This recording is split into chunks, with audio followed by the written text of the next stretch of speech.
वाणी चल रही थी।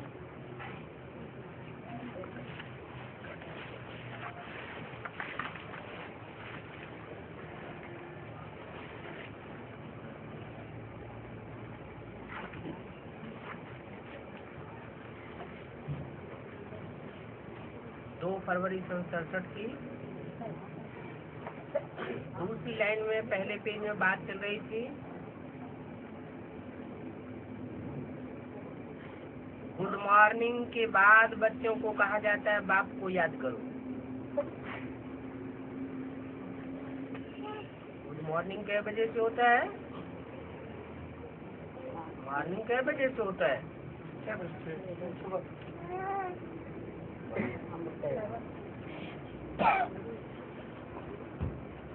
विदेशियों के हिसाब से कितने बजे होता है? रात 12 बजे। रात के 12 बजे से मॉर्निंग माना जाता है। तो बाप कब आते हैं? शिवरात्रि में आते हैं या दोपहर को दिन में आते हैं? रात में आते हैं। तो रात्रि के 12 बजे के बाद कहा जाता है गुड मॉर्निंग। बच्चों को कहा जाता है बाप को याद करो।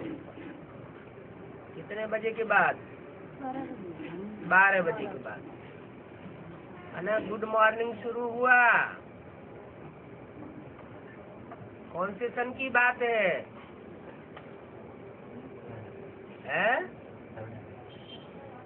सुन दीजिए आप लोग। 76 की बात है। विदेशी बच्चों ने बाप को प्रत्यक्ष किया और बाप ने आकर के कहा बच्चे गुड मॉर्निंग। सचिवरूपी मॉर्निंग माना सवेरा। तुम्हारा अच्छा सवेरा आ गया।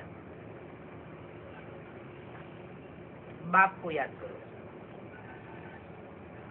उससे पहले क्यों नहीं कहा बाप को याद करो? रात्रि के 12 बजे से पहले क्यों नहीं कहते कि बाप को याद करो? क्यों? 76 से पहले बाप के रूप में आता ही नहीं। बुलाते भी हे पतित पावन, आओ आकर के पावन बनाओ। तो 76 में रात्रि के 12 बजते हैं, घोर अंधियारा होता है, तब आकर कहते हैं बाप के रूप में कि मुझे याद करो। माँ के रूप में याद करो ऐसे नहीं कहते। बाप के रूप में मुझे याद करो। बुलाते हैं पतित पावन आओ। कृष्ण के लिए नहीं कहते। किसके लिए कहते हैं? पतित पावन राम बाप। तो बाप पहले ही कहते हैं रूहानी बाप को याद करो। पहले बाप कहते हैं। क्या कहते हैं? जिस्मानी को याद न करो, क्या करो? रूहानी बाप को याद करो। रूहानी बाप को सबका यही एक ही है कि अलग अलग है?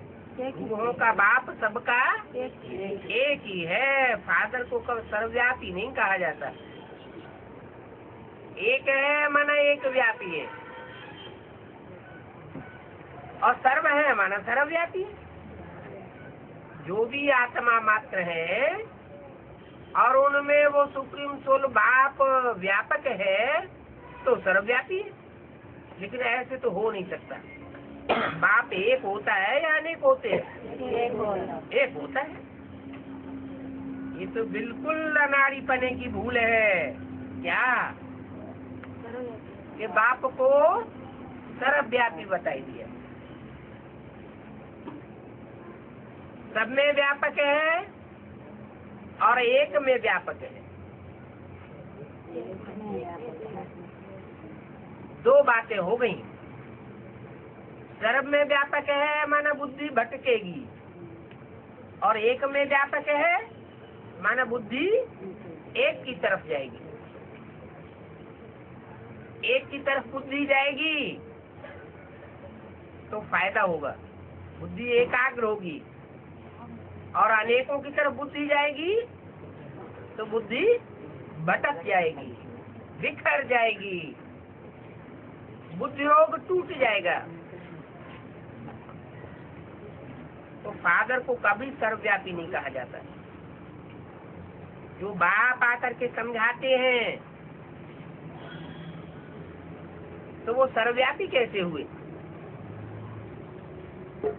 समझाना तो मुख से होता है ना। क्या सभी मुखों से बोलेंगे? एक मुख से आकर के समझाते हैं। तो बाप समझाते हैं जितना हो सके पहले पहले बाप को याद करो, जितना हो सके। हर एक की अपनी ताकत है ना याद करने की। तो बता दिया जितना पूरी ताकत लगा के जितना हो सके एक को याद करो। अगर ना हो सके तो क्या करो? कोशिश करो। हाँ, तो भी कोशिश करो। पहले पहले बाप को याद करो। बाप तो बहुत है, जो भी धर्म पिता है वो भी बाप बन करके आते हैं। लौकिक बाप भी ढेर के ढेर हैं। जितनी मनुष्य आत्मा है उतने उतने बाप। लेकिन याद किसको करो? पहले पहले बाप। तो पहला पहला बाप इस सृष्टि पर कौन बनता है? जो सुप्रीम सोल इस सृष्टि पर आता है, मनुष्य सृष्टि के पिता में प्रवेश करता है, तो वो ही पहला पहला बाप। कोई भी साकार अथवा आकार को याद न करो। क्या आकार को याद न साकार को याद करना है, न आकार को याद करना है, न बिंदी को याद करना है। बिंदी तो निराकार है। निराकार को भी याद नहीं करना, साकार को भी याद नहीं करना, आकार को भी याद नहीं करना, फिर याद किसको करना है? साकार में निराकार को याद करना। क्योंकि अकेला निराकार ज्योति बिंदु वो तो कुछ कर ही नहीं सकता। ज्ञान सुना सकता है? बिंदु कोई फुदक फुदक के ज्ञान थोड़ा ही सुनाएगा। बिंदु कोई में प्रवेश करता है, फिर ज्ञान मुख से सुनाता है। और दृष्टि आंखों से देता है। जो भी कर्मेंद्रिय हैं, उन कर्मेंद्रियों से बच्चों को प्यार देता है। बिंदी कैसे प्यार देगी? बिंदी प्यार देती है क्या? प्यार की अनुभूति तो साकार शरीर के द्वारा ही होती है। इसलिए बताया न अकेले साकार को याद करो, न निराकार को याद करो, न आकारी को याद करो। किसको याद करो? जो साकार में निराकार ज्योति बिंदु आया हुआ है उसको याद करो। वो एक ही है, माना एक ही मुकर्रर रथ में आकर के संसार में प्रत्यक्ष होता है, अनेकों में आकर के प्रत्यक्ष नहीं होता है। ये तो बिल्कुल सहज बात है, सबकी बुद्धि में सहज ही आ जानी चाहिए। लेकिन होता क्या है, एक में बुद्धि नहीं टिकती और अनेकों में बुद्धि भाग जाती। अनेकों में बुद्धि भागती है तो कन्वर्ट हो जाती है, औरों को बाप बना लेते हैं, औरों की मत पर चल पड़ते हैं। कहाँ की बात? बड़ा ड्रामा की बात या ब्राह्मणों की संगम की दुनिया में ही ऐसे होता है? ब्राह्मणों की संगम की दुनिया में ही ऐसे हो जाता है। सुनना चाहिए एक से, लेकिन अनेकों की सुनते रहते हैं। तो ज्ञान बेविचारी हुआ और बेविचारी हुआ। अनेकों से सुना तो ज्ञान बेविचारी हो जाता। मनुष्य कहते हम बिजी रहते हैं, हमको फुर्सत नहीं है, परंतु याद करने की बात में तो सदैव फुर्सत है। बुद्धि तो किसी न किसी को याद करती रहती है ना। हाथों से काम करो और बुद्धि से याद करो, इसमें फुर्सत की तो बात ही नहीं। बाप युक्ति बताते हैं, ये भी जानते हो बाप को याद करने से ही हमारे पाप भस्म होंगे। क्यों? औरों को याद करने से पाप भस्म क्यों नहीं होंगे? एक बाप को याद करने से पाप भस्म क्यों होंगे? निराकार बाप, निराकार साकार में, निराकार बाप, निराकार आत्मा नहीं है, निराकार बाप साकार में आए हुए हैं ना। साकार में आया हुआ है, तो निराकार की निशानी क्या?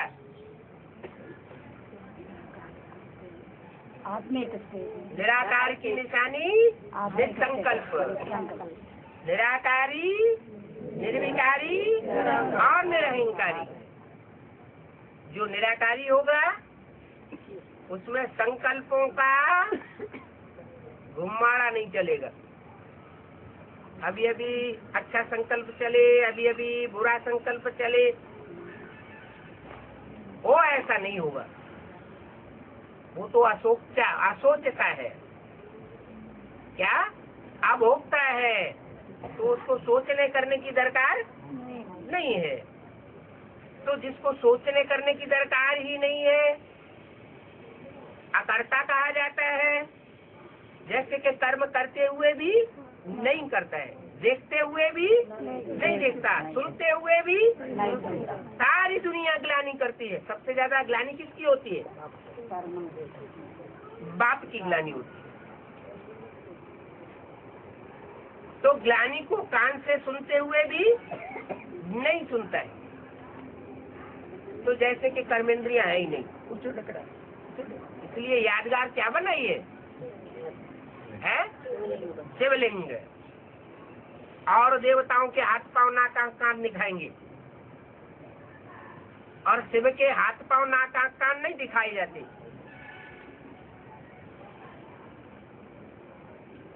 उसको गोल आकार का दिखाया जाता है, अंडाकार। जैसे कि हाथ पांव नाक आंख कान है ही नहीं। तो ऐसे नहीं कि होते नहीं है, लेकिन जिस तन में प्रवेश करता है उस तन में ऐसा पार्ट बजाता है, तो वो निराकार है, निर्विकार है। जो निर्विकार है उसमें कोई पाप होता ही नहीं, निष्पाप है। जो निष्पाप है उसको याद करने से हम भी कैसे बनेंगे? निष्पाप बनेंगे। कोई हमारे साथ में पापी रहता हो, महापापी, और उसको याद करेंगे तो क्या बनेंगे? पापी बनेंगे। और हम निष्पाप को याद करेंगे तो पाप बनेंगे। हमारे पाप अगर होंगे भी तो वो पाप सारे भस्म होते रहेंगे। मुख्य बात है ये है क्या? जैसे को याद करेंगे वैसे ही बनेंगे। चोर डकैतों को याद करेंगे तो चोर डकैत बनेंगे। दुष्ट को याद करेंगे तो दुष्ट बनेंगे। वाइब्रेशन का संग तो होगा ना, तो संग का रंग जरूर लग जाएगा। हम निष्पाप निष्कलंक बाप को याद करेंगे तो हम भी निष्पाप बनेंगे। वाइब्रेशन कितना दूर तक पहुंचेगा? ये तो लेने वाले के ऊपर है। कहीं भी दुनिया के किसी भी कोने में बैठा हो, एक तार दूसरे तार से जुड़ेगा तो कनेक्शन हो जाएगा। जुड़ेगा ही नहीं तो कनेक्शन कैसे होगा? कोई से फोन से बात करते हैं, कनेक्शन जुड़ा हुआ होता है तो बात होती है, और कनेक्शन दूसरी तरफ से कटा हुआ है तो वो हमारी बात सुनेगा, हम उसकी बात नहीं सुनेंगे। तो मुख्य बात ये है, धंधे आदि की कोई मना नहीं है। क्या? अपने पेट का धंधा आदि भले करो, लेकिन क्या करो? बाप को याद करो। बाप को याद करो। वो धंधे याद करते हुए सिर्फ बाप को याद करो तो विकर्म विनाश हो जाए। ये तो समझते हो क्या कि हम पतित है। पतित माना मन से भी पतित है, तन से भी पतित है, और धन भी पतित धन है। पाप की कमाई हो रही है आज दुनिया में। कोई भी धंधा निष्पाप नहीं है। एक ईश्वरीय धंधा ऐसा है कि अगर श्रीमत अनुकूल किया जाए तो उसमें कोई पाप नहीं बनता सिवाय पुण्य के। इसलिए कहते हैं सब धंधों में है नुकसान सिवाय एक ईश्वरीय धंधे। तो समझते हो कि हम पतित हैं। पतित है माना मन कहाँ जाता है? ऊंची स्टेज में जाता है या गड्ढे में जाता है?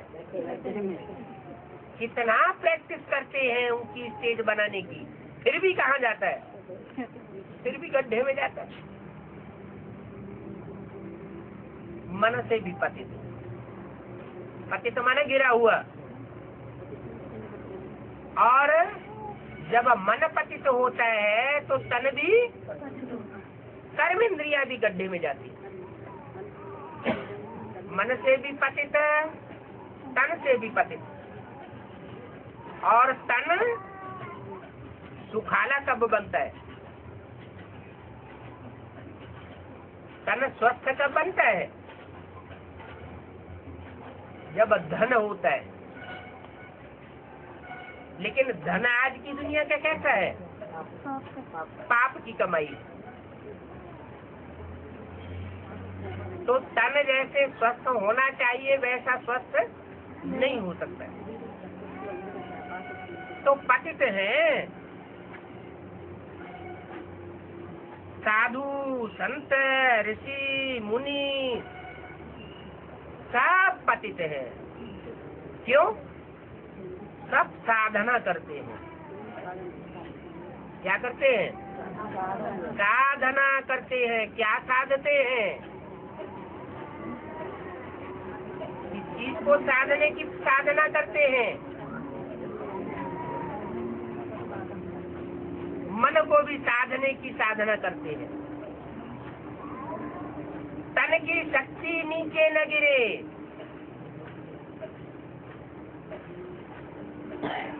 पतित न हो जाए, वो साधना करते हैं। तो साधना करते हैं इसका मतलब वो भी पतित हैं। कोई भी ऋषि मुनि साधु संत साधना करते हैं माना पतित। साधना की जाती है भगवान से मिलने की। क्या? कर्म इंद्रियों को साधेंगे तो किस लिए साधेंगे? कर्म इंद्रियों को साधेंगे तो भगवान मिलेगा। कर्म इंद्रियों को खुला छोड़ देंगे तो भगवान दूर भाग जाएगा। कर्म इंद्रियों से जितनी साधना करेंगे, जितना ही कर्म इंद्रियों को टिकाने की कोशिश करेंगे एक की याद में, तो कर्म इंद्रियां प्रैक्टाइज्ड होती जाएंगी, एकाग्र होती जाएंगी। अगर खुला छोड़ देंगे, जैसे घोड़े की लगाम खुली छोड़ दो तो भाग जाएगा। ऐसे ही ये मन बुद्धि की लगाम, इसकी साधना करते रहेंगे तो टिका रहेगा। तो साधना की जाती है भगवान से मिलने के लिए। तो जब तक उनका परिचय न हो तब तक तो किसी से मिल नहीं सकता। भगवान का पूरा परिचय बुद्धि में बैठा हुआ होना चाहिए। क्या परिचय? भगवान क्या है? ज्योति बिंदु है। उसको अपना शरीर नहीं है। ऐसा कोई अपना शरीर नहीं है जिसमें उसका लगाव लगे। चाहे कृष्ण के अंतिम चोले में प्रवेश करता है, चाहे राम के अंतिम 84वें जन्म में प्रवेश करता है, लेकिन उस शरीर में उसका कोई लगाव नहीं। ऐसे नहीं कि ब्रह्मा बाबा कहे कि हमारी खांसी ठीक कर दो, तो लगाव के कारण खांसी ठीक कर देगा कि मेरा रथ है। नहीं, वो कर्म भोग तो जिस आत्मा का है उस आत्मा को भोग नहीं पड़े। वो निष्प्रय है, उसकी कोई लागत किसी में नहीं है, सबके प्रति समान है। सबको बराबर देने के लिए इस सृष्टि पर आया हुआ है। फिर सब एक जैसा पद क्यों नहीं पाते? एक जैसी मुक्ति, जीवन मुक्ति क्यों नहीं पाते हैं? क्योंकि हर आत्मा में आत्मा जैसे बैटरी है। बैटरी कोई छोटी और कोई बैटरी बड़ी। तो जैसी जैसी बैटरी वैसी वैसी उसकी धारणा। तो परिचय चाहिए, आत्मा का भी परिचय चाहिए और परमात्मा बाप का भी परिचय चाहिए। परिचय होगा तो मिलेंगे, परिचय नहीं होगा, सर्वव्यापी समझते होंगे तो तीर्थों, ठिकानों, मंदिरों, मस्जिदों में ठोकरें खाते रहेंगे। मिलेंगे किससे? मिलने का सवाल ही नहीं। तथाकथित ब्राह्मण क्या समझते हैं? कहते तो है मुख से परमात्मा सर्वव्यापी नहीं है, फिर क्या गलती कर देते हैं? सर्वव्यापी नहीं है ये कहते हैं, माना आधा ज्ञान तो है कि परमात्मा सर्वव्यापी नहीं है, लेकिन आधा ज्ञान है ही नहीं। कौन सा? एक व्यापी कहाँ है? सर्वव्यापी नहीं है तो एक व्यापी बताओ कहाँ है? तो अधूरा ज्ञान हो गया। अधूरा ज्ञान होने के कारण परमात्मा बाप से वो मिल नहीं सकते। तुम जानते हो बाप का परिचय दुनिया में कोई को भी नहीं है। क्या? जो वो दुनिया है बाहर की, वो तो दुनिया में कोई को नहीं है। और हमारी दुनिया तो बाप ही है। हमारी दुनिया कौन सी है? बाप ही हमारी दुनिया है। तो जो हमारी दुनिया है, हमारी दुनिया के जो भी भांति है, उनको बाप का परिचय। देह का परिचय तो सबको है, बाकी इस देह में जो आत्मा है उसका और बाप का कोई को परिचय नहीं है। शरीर देखो कितना बड़ा है, बड़ी चीज का तो झट परिचय हो जाता है, और जो अति सूक्ष्म है उसका परिचय जल्दी नहीं हो पाता। आत्मा का परिचय तो जब बाप आवे तो बाप ही परिचय देवे। क्या भक्ति मार्ग में आत्मा का परिचय नहीं था? हाँ, नहीं था। कोई कहते अणुअंशम अणुरूप है तो समझ लेते थे को कोई जड़ अणु होगा। कोई कहते थे अंगूठे मिसल है तो सालिग्राम की बटिया बना दी अंगूठे मिसल। अब इतनी बड़ी अगर आत्मा हो और भ्रकुटी में बैठे तो गुमड़ा नहीं पड़ जाएगा? ऐसा तो कुछ है नहीं।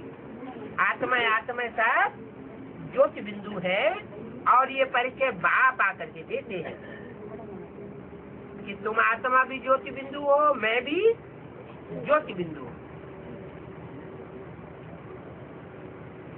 आत्मा एक स्टार है,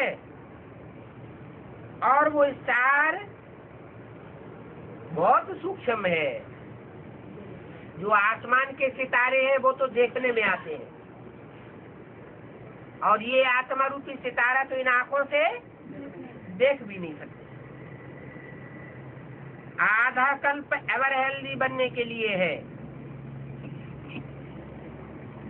क्या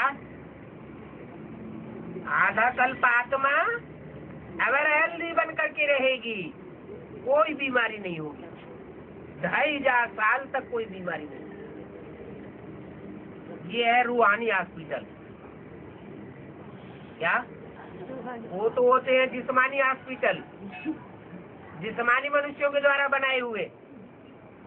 उनमें कोई गारंटी नहीं है कि कोई स्वस्थ हो ही जाएगा, मरेगा नहीं। और यहाँ हॉस्पिटल में ये गारंटी है कि जैसे रूहानी सर्जन चलाना चाहता है वैसे ही अगर चलते रहेंगे तो ये शरीर 21 जन्म के लिए कंचन काया बन जाएगा। पहले आत्मा कंचन बने, जिस आत्मा में कोई दुष्ट संकल्प ना आवे। दुष्ट छोड़ो, न दुष्ट संकल्प आवे न अच्छे संकल्प आवे। आत्मा साफ हो जावे, पाप भी नहीं तो पुण्य भी नहीं, माइनस भी नहीं तो प्लस भी नहीं। ऐसी निसंकल्प जब आत्मा हो जावे तो जैसे परम धाम वासी हो जावे। परम धाम में कोई संकल्प चलते हैं क्या? नहीं। दुष्ट संकल्प चलते हैं? अच्छे संकल्प चलते हैं? नहीं। जैसे बाप वैसे बच्चों की स्टेज हो जाती है। ऐसी जब आज बच्चों की स्टेज बनती है तब बच्चे इस सृष्टि पर जब वापस आते हैं, आत्मा रूपी बच्चे, तो शरीर कैसा मिलता है? एवर हेल्दी, कंचन काया वाला शरीर मिलता है। ऐसा है ये रूहानी हॉस्पिटल। वो हॉस्पिटल में एक जन्म के लिए भी पूरी क्योर नहीं मिलती, और यहाँ 21 जन्म की गारंटी है। 21 जन्म तक कोई बीमारी नहीं होगी। हॉस्पिटल रूहानी है, माना जिस्मानी नहीं है, फिर भी गारंटी है। क्या? 21 जन्म के लिए ये जिस्म कंचन काया बन जाता। रूहानी फिर क्यों है? रूहानी इसलिए कि पहले यहाँ रूह को क्योर मिलती है। रूह निर्विकारी बनती है। ये विकार, काम, क्रोध, लोभ, मोह, अहंकार, यही आत्मा की बीमारी है। ये बीमारी जब खलास होती है तो आत्मा निर्विकारी जो है वो निर्विकारी शरीर धारण करती है। शरीर में कोई रोग शोक नहीं रह सकता। तो बाप कितनी सहज रीति से सहज युक्ति बताते हैं एवर हेल्दी बनने की। क्या वो जिस्मानी हॉस्पिटल में तो जिस्म की चीर फाड़ करते रहते हैं, और कितने हजार वर्षों से जिस्म की चीर फाड़ करते आए, दवाएं देते आए, लेकिन शरीर फिर भी रोगी होते गए।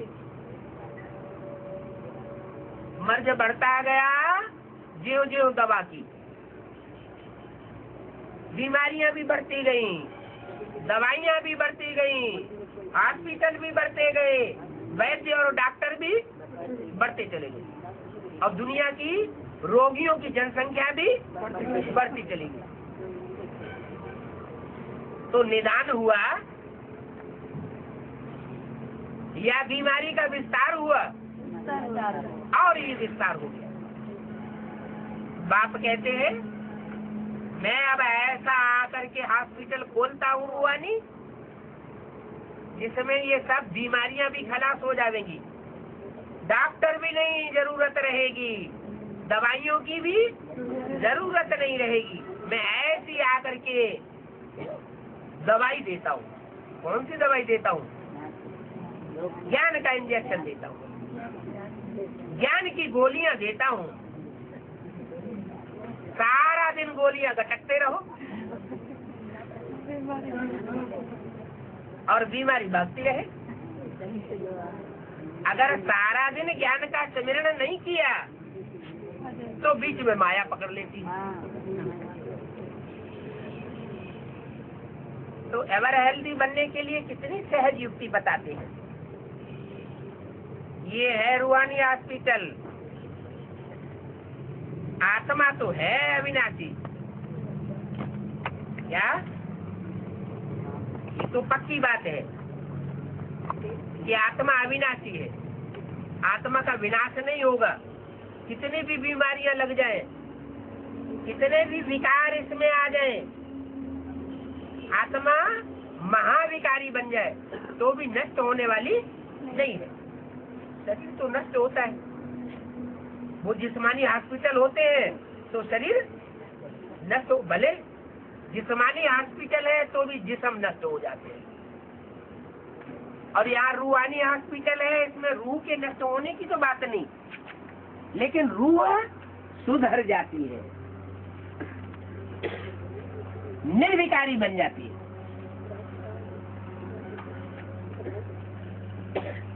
आत्मा कहती है मैं कभी विनाश को नहीं पाती हूँ। इतनी सब आत्माएं हैं, वो सब अविनाशी है, विनाश किसी का भी नहीं होता। और शरीर जितने भी हैं वो सब विनाशी है। चाहे कितने भी जिस्मानी हॉस्पिटल खोले, लेकिन ये कोई गारंटी नहीं दे सकता कि जिस्म को हम अविनाशी बनाएंगे। जिस्म अविनाशी होता ही नहीं, आज नहीं तो कल जिस्म तो खलास ही होना है। आत्मा का विनाश को नहीं पाते। तो अभी तुम्हारी बुद्धि में ये बैठा हुआ है कि हम आत्मा अविनाशी है। क्या? आत्मा में जो भी पार्ट भरा हुआ है वो भी अविनाशी भरा हुआ है। पार्ट का भी विनाश नहीं होता। हम 84 जन्म लेते हैं। कौन? आत्मा। अच्छा, जो 84 जन्म नहीं लेते वो आत्मा ही नहीं है, है? नहीं है? है या नहीं है? अरे है तो वो आत्मा है जो अपने, लेकिन वो देवान में बनी रहती है, अपने देवान को पूरा पूरा त्याग नहीं पाती। जो ज्ञान की गोलियां, ज्ञान के इंजेक्शन बाप देते हैं, वो दवाई को यूज नहीं करती, अथवा दूसरे डॉक्टरों की मत पर चल पड़ती है, तो पूरा फायदा नहीं होता, उनमें देहभान रह जाता है। तो जितना जास्ती देहभान रहेगा उतने फिर जास्ती जन्म कम हो जाएंगे। आत्मा के जन्म कम हो जाना माना कि जैसे आत्मा विनाशी हो गई। मान लो कोई ने 83 जन्म लिए, तो उस आत्मा का कितना टाइम व्यर्थ हो गया, एक जन्म व्यर्थ गया ना। तो एक जन्म के लिए वो आत्मा जैसे विनाशी हो गई, ऐसे विनाशी होती नहीं है। उसमें जो जाति सुख भोगने के संस्कार हैं, 84 जन्मों में से जो पहले जन्म के ऊंचे से ऊंचे सुख भोगने के संस्कार हैं, वो मर्ज हो जाते हैं। वो 83 जन्म का ही सुख भोगेगी, पहले जन्म का सुख नहीं भोगी, और वो अविनाशी हो जाएगा। है ना? जिस आत्मा को 83 जन्म ही लेने हैं, वो सदैव हर कल्प में कितने जन्म लेती रहेगी? 83 ही जन्म लेगी। जिसको कम जन्म लेने हैं, वो और कम जन्म लेती रहेगी। तो हर आत्मा अविनाशी है।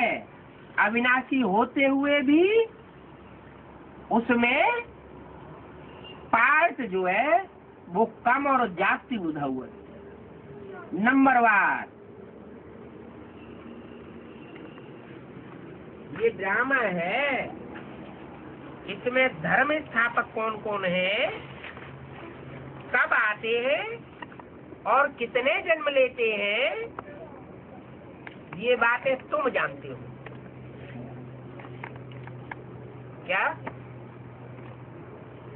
चाहे आधार मूर्त हो,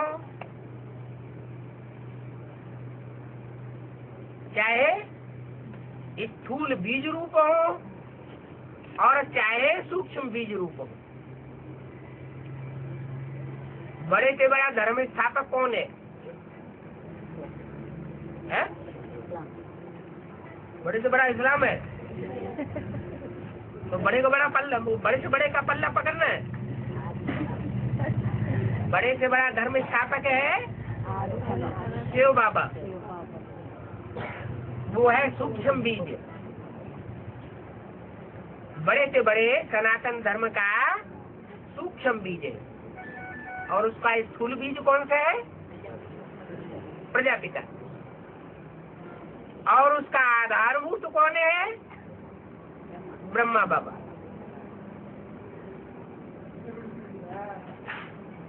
तो चाहे आधार मूर्त हो, चाहे सूक्ष्म बीज रूप हो, चाहे स्थूल बीज रूप हो,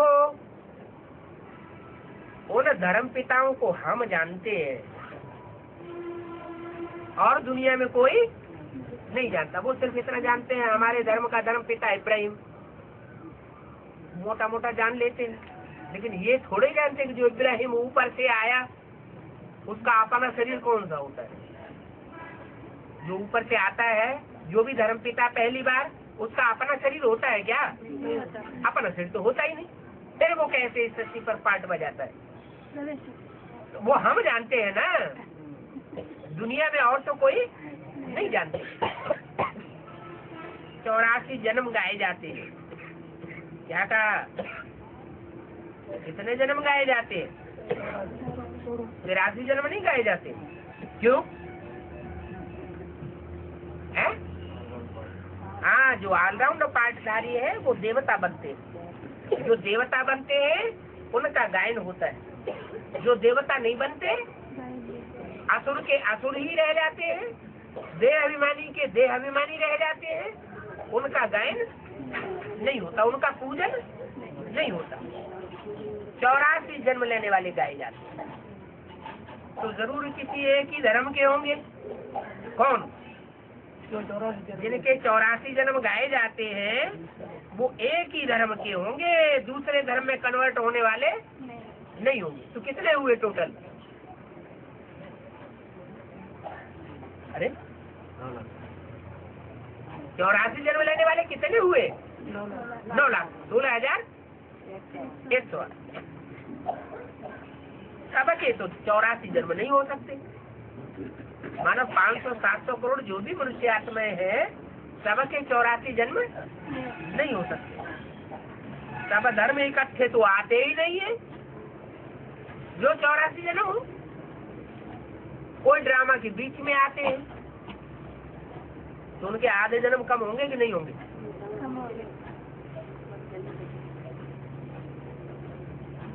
तो सबके एक जैसे जन्म नहीं हो सकते। कोई कम जन्म लेने वाले, कोई जास्ती जन्म लेने वाले।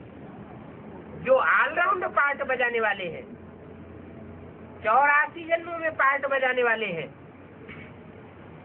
वही मेरे बच्चे। क्या? जो पूरे 84 जन्म लेने वाले हैं, देवता बनने वाले हैं, वो मेरे बच्चे। माने मैं आकर के क्या बनाता हूँ? देवता बनाता। राक्षस तो नहीं बनाता। फिर राक्षस कौन बनाता है? ये रावण आकर के राक्षस बनाता है। कहाँ बनाता है? द्वापर युग में रावण आता है, फिर राक्षस बनाता है। संगम युग में नहीं बनाता। संगम युग में तो शूटिंग पीरियड में रावण होता है या नहीं होता है? होता है। अच्छा, मधुबन में माया रावण आता है या नहीं आता है? आता है। मधुबन में ये कहे कि राम राज्य है, ये बात सही है क्या? मधुबन में राम राज्य नहीं कह सकते। राज्य फिर भी किसका है? रावण का राज्य। कितने साल हो गए रावण का राज्य चलते चलते? मधुबन में 70 साल होने को आए, अभी भी राम का राज्य नहीं है। अरे सारी दुनिया के ऊपर रावण राम का राज्य तो छोड़ो, अपनी घरवाली के ऊपर भी राम का राज्य नहीं है। वो भी रावण की जेल है, रावण के कंट्रोल में। तो फिर राम राज्य कैसे कहा जाए? क्या राज्य है? रावण। यथा राजा तथा प्रजा। सब कौन संप्रदाय हुए? रावण संप्रदाय। हम क्या लिए रावण संप्रदाय? हम ब्राह्मण संप्रदाय है? कोई लड़ाई लड़े कि हम तो ब्राह्मण संप्रदाय, हमको रावण संप्रदाय क्यों कहा? कहना चाहिए या नहीं कहना चाहिए? रावण संप्रदाय कहना चाहिए या नहीं कहना चाहिए? क्यों? हम ब्रह्मा के पुत्र नहीं है? पूरा नहीं बने। क्यों नहीं बने? चलते नहीं। बच्चा कोई आधा पैदा भी होता है? बच्चे के बुद्धि में बाप के बारे में। हाँ, निश्चय अनिश्चय का चक्र अभी भी चलता रहता है। जब निश्चय होता है कि हमारा बाप है, एक व्यापी है, एक रूप वाला है, साकार में आया हुआ है, तो जैसे हम जन्म लिया। और जब अनिश्चय बैठता है, ये कैसे बाप हो सकता है? बाप ऐसा होता है क्या? है? नहीं बाबा, ऐसा बाप नहीं होता है ना। है? माता जी कहती है ऐसा बाप नहीं हो सकता है। तो अनिश्चय आ गया, तो ये बाप नहीं है। जब बाप नहीं है तो जैसे कि हम बाप के बच्चे ही नहीं। जब बच्चे नहीं तो जैसे हमारी मृत्यु हो गई। निश्चय है। ऐसे शूटिंग में ऐसा आता है तो ब्रॉड शूटिंग में कैसा पार्ट होता है? वहाँ भी ऐसा ही होगा। बाप नहीं मिलेगा उनको। नहीं, वहाँ विकर्म करेंगे। जब बाप नहीं है तो विकर्म कराएगा रावण। और ये निश्चय हमको बाप मिला हुआ है तो श्रीमत पर चलेंगे। जितना यहाँ श्रीमत पर चलेंगे तो श्रेष्ठ को पहचानेंगे, तभी तो श्रीमत पर चलेंगे। श्रेष्ठ से श्रेष्ठ को पहचाना ही नहीं तो श्रीमत पर कैसे चलेंगे? तो बीच में याद तो कट हो जाता है ना, क्लियर हो जाता है। तो बीच का जो समय होता है, हाँ, उस समय ब्रॉड शूटिंग में कैसा तो क्यों कट हो जाता है? कट इसलिए तो हो जाता है कि जितना जिस रूप में मैं जो हूँ, जैसा हूँ, जिस रूप में पार्ट बजाए रहा हूँ, उस रूप को पूरा बच्चों ने पहचाना नहीं है। नहीं पूरा पहचाना है तो फिर दूसरों की याद आ जाती है। अगर पूरा पहचान ले कि दुनिया में अंत तक हमारा साथ देने वाला एक ही बाप है, बाकी सब झूठे हो जाएंगे। ऐसी ऐसी अंत में परीक्षाएं आएंगी कि बाप नहीं रहेगा, पति नहीं रहेगा, बच्चा नहीं, और आज भी नहीं है। क्या आज की दुनिया में भी ऐसे देखा जा रहा है क्या कि जो अपने को कहते हैं हम तुम्हारे पति हैं, वो आज पति है और कल साथ छोड़ देते हैं। जो कहते हैं आज हम तुम्हारे बाप हैं, कल वो बाप नहीं रहते, मुख से भी बोलते हैं तू हमारा बच्चा नहीं, वो कहता तू हमारा बाप नहीं। आज तो चल रही है शांति की स्थिति, अशांति की स्थिति अभी नहीं है। दुनिया में सब कुछ सामान्य चल रहा है। जब विनाश होगा तो बहुत हड़कंप हो जाएगा, और उस हड़कंप में सब संबंध झूठे दिखाई देंगे। हड़कंप माना लड़ाई झगड़ा, मारा मारी, कुछ भी स्थायी नहीं रहेगा।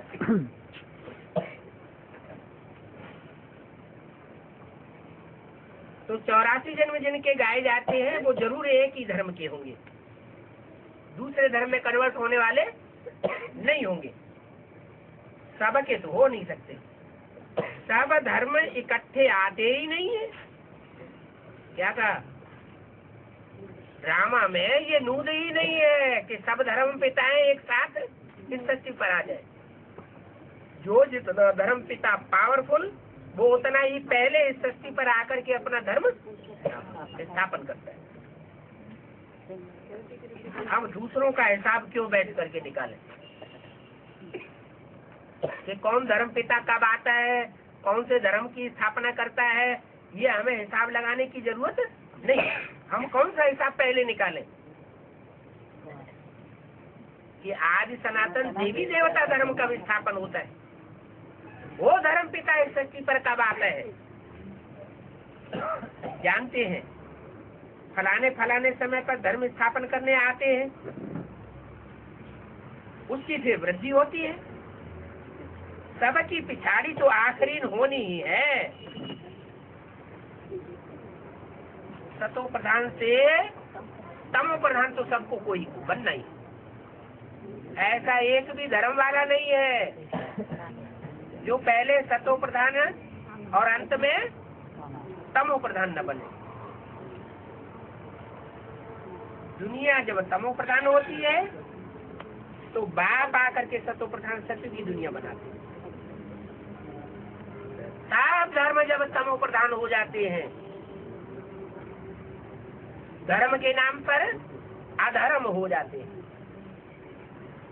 तब उन सब अधर्मों का विनाश करके एक सत धर्म की स्थापना करता है। अब तुम बच्चे जानते हो कि हम भारतवासी ही फिर नई दुनिया में आकर के राज्य करेंगे। क्या कहा? विदेशी राज्य नहीं करेंगे सतयुग में, विधर्मी आत्मा राज्य नहीं करेंगी है? क्या बेसिक ब्राह्मणों की दुनिया में या एडवांस ब्राह्मणों की दुनिया में विदेशी और स्वदेशी नहीं है क्या? है या नहीं है? है तो सतयुग में राज्य करेंगे या नहीं करेंगे?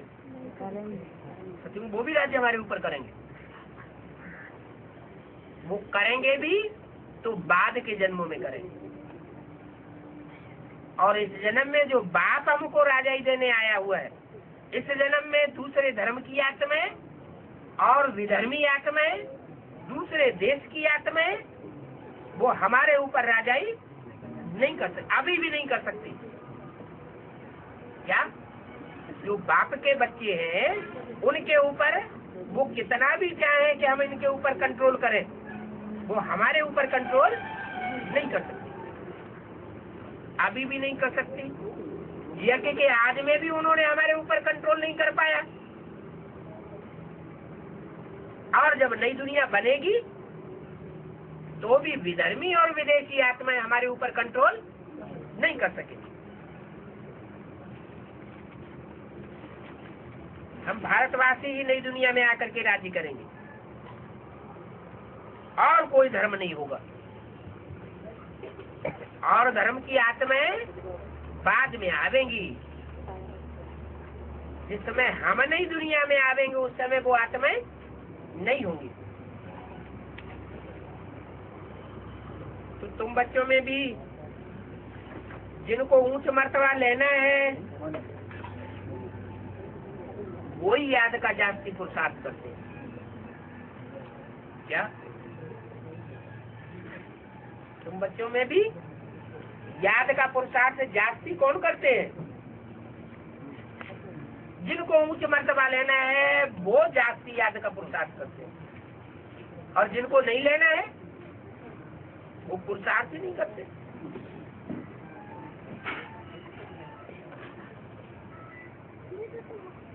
और समाचार भी बाप को लिखते हैं कि बाबा हमें इतना समय याद में रह सकता हूँ, इतनी हमारी बुद्धि टिकती है, कहीं तो पूरा समाचार लज्जा के मारे देते ही नहीं, पूरा याद नहीं करते, पूरा पुरुषार्थ नहीं करते, टाइम वेस्ट करते रहते हैं। तो अपना समाचार पूरा पोता मेल लिखते भी नहीं। समझते हैं बाबा क्या कहेंगे, परंतु मालूम तो बाबा को पड़ ही जाता है, चाहे पोता मिल दे या पोता मिल न दे। बाबा को मालूम पड़ जाता है कि अगर तुम पढ़ेंगे नहीं तो फेल हो जाओगे। लौकिक माँ बाप भी बच्चे की पढ़ाई से समझ जाते हैं। यहाँ भी बहुत बड़ा स्कूल है, यहाँ तो नंबरवार नहीं बिठाया जा सकता। क्या है कि जो अच्छी पढ़ाई पढ़ने वाले उनको आगे बिठा दिया जाए और जो खराब पढ़ाई पढ़ने वाले उनको पीछे बिठा दिया जाए। वहाँ बेसिक नॉलेज में क्या होता है, क्या होता है, कौन आगे बैठते हैं? दादी दादाएं आगे बैठते हैं। वो क्या समझते हैं कि हम अच्छी पढ़ाई पढ़ने वाले हैं, और जो दूर बैठे हैं वो सब थर्ड क्लास पढ़ाई पढ़ने वाले हैं, और जो उस सभा में है ही नहीं वो तो जैसे पढ़ाई ही नहीं पढ़ने वाले। लेकिन बाप यहाँ क्या कहते हैं, यहाँ अभी किसी को नंबरवार बिठाए नहीं सकते। क्यों नहीं बिठा सकते? इसलिए नहीं बिठा सकते कि पढ़ाने वाला टीचर अभी गुप्त है। बाप गुप्त है, टीचर गुप्त है, सदगुरु भी गुप्त पाठ बजाय रहा है। तो बच्चों का पुरुषार्थ भी गुप्त है, बच्चों का दान मान पद सर्विस सारा ही गुप्त है। जब गुप्त है तो किसी को आगे कैसे बैठा सकते? तो बोला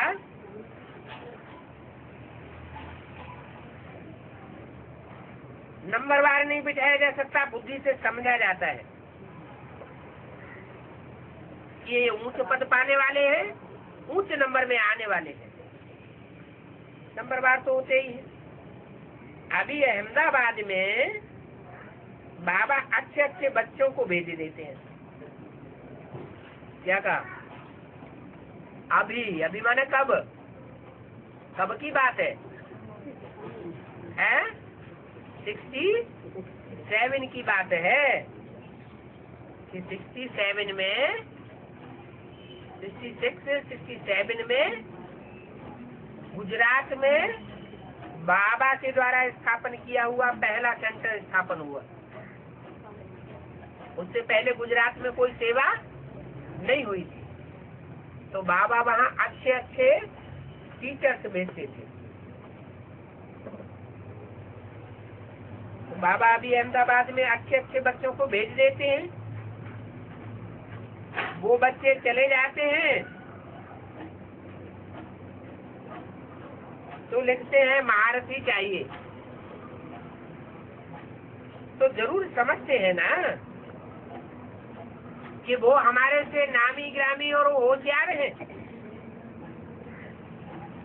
जब तक कोई नहीं है तो चला भी देते हैं। तो नंबरवार होते हैं ना। प्रदर्शनी में भी अनेक प्रकार के आते हैं, समझने करने वाले, तो गाइड्स खड़े रहने चाहिए जांच करने के लिए। रिसीव करने वाले तो जानते ही हैं कि ये किस किस्म का आदमी है, तो उनको फिर इशारा करना चाहिए, को इशारा करना चाहिए। अच्छे टीचर को इशारा करना चाहिए कि इनको तुम समझाओ। तो सब समझते हैं, first grade, second grade, third grade, नंबरवार तो है ना, वहां तो सबको सर्विस करनी है। कोई बड़ा आदमी है तो जरूर बड़े आदमी की सब खातिरी करेंगे। यह तो कायदा है क्या कि जो बड़ा है, समाज में बहुत मान्यता प्राप्त है, तो उसकी खातिरी करनी चाहिए। क्यों? पूर्व जन्म में जरूर उसने कोई अच्छे कर्म किए हैं, तो इस जन्म में उसे मान मर्तबा मिल रहा है। तो यहाँ भी जो सर्विस का नाम निकालते हैं, उनकी खातिरी अथवा महिमा तो की जाती है ना। सबसे बड़ी खातिरी है यह, क्या उनकी महिमा की जाती है, ये फलाना बहुत धनवान है, रिलीजियस माइंडेड है। 2 फरवरी सन 67 की वाणी का दूसरा पेज। अब तुम जानते हो ऊंच से ऊंच भगवान है क्या? ऊंच से ऊंच उनकी महिमा तो करते हैं, करनी चाहिए, लेकिन यहाँ ऊंच से ऊंच हमारी बुद्धि में क्या बैठ गया कि दुनिया में सबसे जास्ती ऊंच पार्ट बजाने वाला तो भगवान का पार्ट। कहते भी है बरोबर ऊंच से ऊंचे है। फिर बोलो, उनकी बायोग्राफी तो बताओ, जीवन कहानी तो बताओ। ऊंच से ऊंचे है तो बिना कुछ किए ऊंच से ऊंच बन जाते हैं क्या? ऊंच से ऊंच कर्म करके गया होगा तो ऊंच से ऊंच उसकी बायोग्राफी है। तो कह देते वो तो सर्वव्यापी है। अब सर्वव्यापी है तो बायोग्राफी बताने की बात खलास हो जाती है। एकदम देखो ऊंच से ऊंच को नीचे पटक देते हैं। सर्वव्यापी है माना कण कण में व्यापक है। तो कण कण जो मिट्टी होते हैं, मिट्टी के कण, वो तो पांव के नीचे आ जाते हैं, तो सबसे नीचे गिरा दिया ना। बाप कहते हैं मैं तो सर्वव्यापी हूँ ही नहीं, मैंने तो कभी कहा ही नहीं क्या कि मैं सर्वव्यापी हूँ। तुम समझा सकते हो। सबसे ऊंचे से ऊंचे है भगवान। जो ऊंचे से ऊंचा है उसके लिए तो गायन है, ऊंचा तेरा धाम, ऊंचा तेरा काम, और काम के आधार पर ऊंचा तेरा नाम। तो जो ऊंचे से ऊंचे है उसको तुमने नीचे कैसे गिरा दिया? वो मूल वतनवासी है क्या? वो सदैव कहाँ का वासी है? जो ऊंचे से ऊंचा धाम है वहाँ का वासी है। और हम कहाँ के वासी है तो हम भी मूल वतनवासी, लेकिन हम इस सृष्टि पर आकर के नीचे गिर जाते हैं, और वो इस सृष्टि पर आता है तो नीचे नहीं गिरता। नीचे आते हुए भी नीचे नहीं गिरता।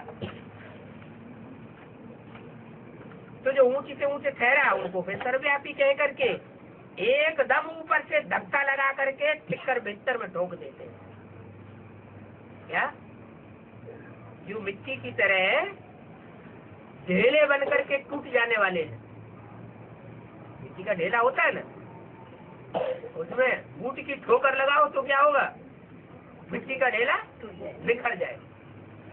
तो ऐसी जो आत्माएं हैं पुरुषार्थ करने वाली ब्राह्मणों की दुनिया में, जिनको थोड़ी सी माया की ठोकर लगती है और बिखर जाती है, उनमें भी मेरे को व्यापक बताई देती है। उनको भी भगवान का रूप समझ करके बैठ जाते हैं। भीतर जो दीवाल की तरह, भीत माने दीवाल, दीवाल की तरह पुरुषार्थ के रास्ते में रोड़ा बन करके अटक जाती है। दीवाल खड़ी कर देते हैं, आगे नहीं बढ़ने देंगे, न खुद आगे बढ़ते हैं न दूसरों को आगे बढ़ने देते हैं। ऐसे ऐसे विघ्न पैदा कर देते हैं। तो ऐसे विघ्नों की दीवार खड़ी करने वालों को भी भगवान का रूप समझ लेते हैं। भगवान आता है स्वर्ग स्थापन करने, माया क्या करती है? विघ्नों की दीवार खड़ी कर देती है, माया आगे बढ़ने नहीं देती। तो ऐसे मायावियों को भी क्या समझ लेते हैं? भगवान उनमें व्यापक समझ लेते हैं कि यही भगवान का रूप है।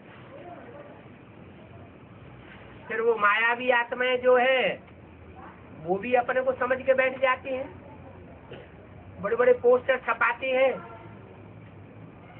कि भगवान की 3 मूर्तियां और कोई नहीं हो सकती, हमें ही 3 मूर्ति से वो है। अपने पोस्टर छपाए के संसार में प्रत्यक्ष करते हैं कि देखो हम ही साकार में भगवान के रूप है, हम इस दुनिया को पलटने वाले हैं, हम इस पतित दुनिया को पावन बनाने वाले हम साबित होंगे। बाप कहते हैं ये तो पत्थर ठिक्कर बिस्तर है, मैं इनमें नहीं आता हूँ। जो अपन को भगवान कहते हैं, भगवान साबित करते हैं, मैं उनमें आता ही नहीं। वो तो बड़े से बड़े हिरण्यकश्यप है, मैं हिरण्यकश्यप में थोड़े ही आता हूँ। क्या मैं किस में आता हूँ? प्रहलाद में आएगा कि हिरण्यकश्यप में आएगा? प्रहलाद में आएगा। प्र माना प्रत्यक्ष रूपेण, आह्लाद माना खुशी, जो आत्माओं को प्रकट रूप की खुशी देता है, मैं उसमें प्रवेश करता हूँ। इसलिए बाप कहते हैं न दुख दो और न दुख लो। दुख देने वाले में नहीं आता, किसमें आता हूँ?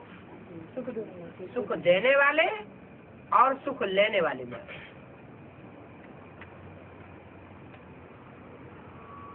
तो सर्वव्यापी कहकर के एकदम ऊपर से नीचे धक्का देकर के ठिक्कर भीतर में ठोक देते। ऐसे मनुष्यों को बंदर, उल्लू, पाजी नहीं कहेंगे तो और क्या कहेंगे? गुस्सा आ गई। क्या कहेंगे? जो मेरे को सर्वव्यापी बताए देते हैं, पत्थर ठिक्कर भीतर में बताए देते हैं, उनको क्या कहेंगे? पहला नाम दिया बंदर, तो बंदरों की सेना लेते हैं, बंदरों की ही सेना लेते हैं और फिर उनको बंदर बताए देते हैं। तो फिर जिनकी सेना ली है वो भी कभी सर्वव्यापी कहते रहे होंगे? नहीं कहा होगा। भक्ति मार्ग में तो कहते ही रहे, लेकिन ब्राह्मणों की संगम की दुनिया में आते हैं तो भी जब दूसरों की मत पर चल पड़ते हैं तो उनको ऊंच से ऊंच समझते हैं या नीच से नीच समझते हैं? दूसरों की मत पर चलते हैं और बाप का विरोध करते हैं, तो इससे साबित होता है कि बाप से भी उनको ऊंच समझ लिया। गॉड को हाईएस्ट और लोएस्ट थोड़े ही रखना होता है। गॉड जो है, गॉड फादर, वो ऊंचे से ऊंचा ही होगा या नीचे से नीचा पार्ट बजाने वाला होगा? वो तो ऊंचे से ऊंचा। नहीं तो इतना उसका गायन क्यों है, इतना पूजन क्यों है? हर धर्म के लोग गॉड फादर को मानते हैं। दुनिया में कितने मनुष्य हैं जो भगवान को इतना याद करते हैं, तो जरूर ऊंचे से ऊंचे पाठ बजाया होगा ना।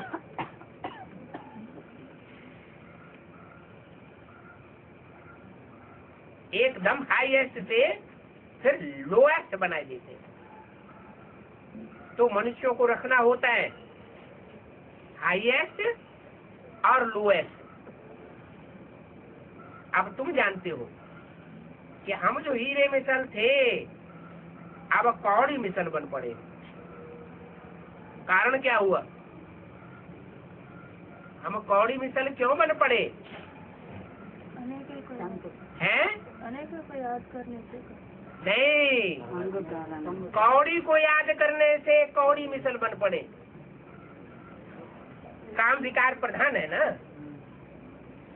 तो हर मनुष्य मात्र में ही नहीं, प्राणी मात्र में काम विकार प्रधान है। तो काम विकार प्रधान होने की वजह से कौड़ी के आकार को याद करते रहे, तो याद करते करते क्या बन पड़े? कौड़ी जैसे बन पड़े, कोई कीमत नहीं रही। अभी बाप हीरे में आया हुआ है, हीरो पाठधारी में आया हुआ है, तो हीरो पाठधारी को याद करेंगे तो क्या बनेंगे?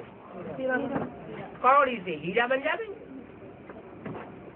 कौड़ी में तो अंधेरा होता है और हीरे में रोशनी होती है। अगर हीरे का संग करेंगे, हीरे को याद करेंगे तो रोशनी वाले बनेंगे। और कौड़ी को तो 63 जन्म याद करते चले जाएंगे। सत्य को त्रेता में कोई कौड़ी को याद नहीं करते थे, किसको देखते थे? आत्मा रूपी हीरा को देखते थे। क्या दृष्टि कभी व्यस्त इंद्रियों की तरफ नहीं जाती थी, तो वो देवता कहे जाते। और अब भ्रष्टाचारी मनुष्य कहे जाते हैं। ऐसे भ्रष्टाचारी कौड़ी मिसल मनुष्यों को मैं आकर के क्या बनाता हूँ? हीरे समान बनाता हूँ। ओम शांति।